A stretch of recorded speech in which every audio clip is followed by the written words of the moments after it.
I was telling my friend I was going to be interviewing you, and she goes, "Oh my God, this is 40."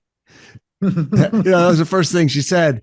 So what did that do for what was that experience? How did that all come about, by the way? But then also, that got you some notice. People recognize you, right? Well, yeah, it was a really good career bump or life bump, really. It was like having my first album Right. deal. It was a bit like that. This was like, wow, this excitement is amazing, man. Great. The Paul But it Rudd came movie, by the way, for those who may not know, Graham is in that. John Apatow and Paul Rudd.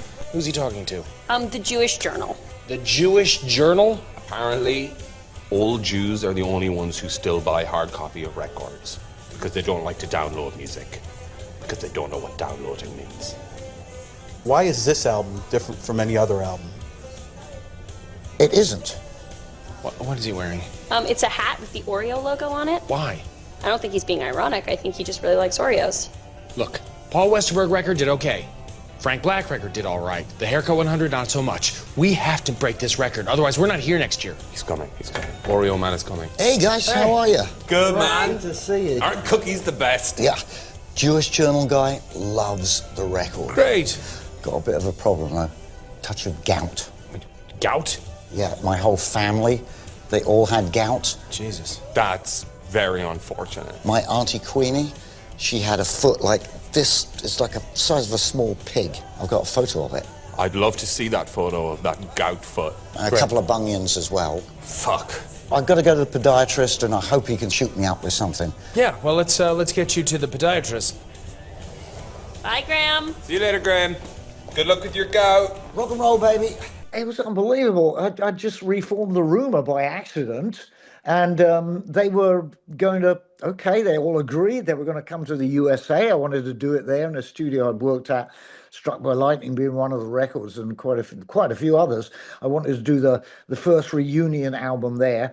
And within a week or two of doing that, John Apatow got hold of my new publishing company and they said he wants to talk to you. I said, well, come on, give me email. And I said, I'll meet you anywhere, Judd. And because, he used Love Gets You Twisted in one of his shows. It's called Undeclared. Fantastic show, actually, along with Freaks and Geeks, TV shows that never made it big because they were too good and TV networks didn't really It's a great get them. show. Yeah. Yeah, they were great shows. And I missed them entirely until my song had been used. And then I discovered Freaks and Geeks. I think it came before Undeclared. And so Judd is a big fan of lots of artists. I mean, I'm just one of the many. But he saw the potential of me acting this guy who destroys the record company by dint of his spectacular unpopularity. And he's like, wait a minute, I'm in my 60s. It was the record company in Unfiltered Record, Paul Rudd's record label, has also signed Haircut 100, apparently.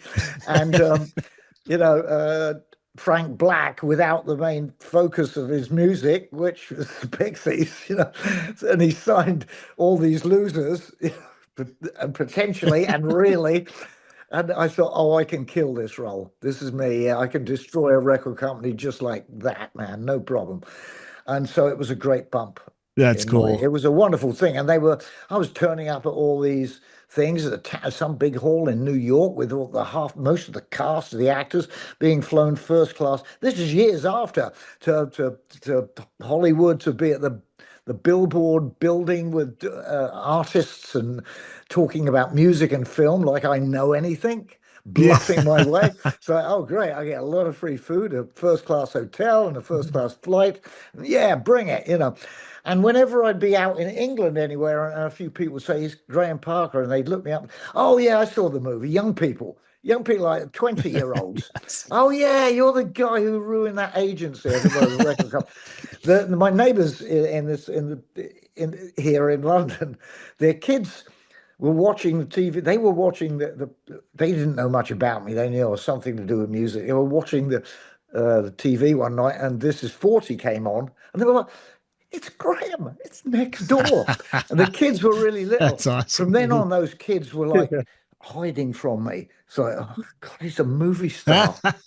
Now they're great big tall men, and they're like, he's just that stupid geezer, that old guy. Just bumbles around,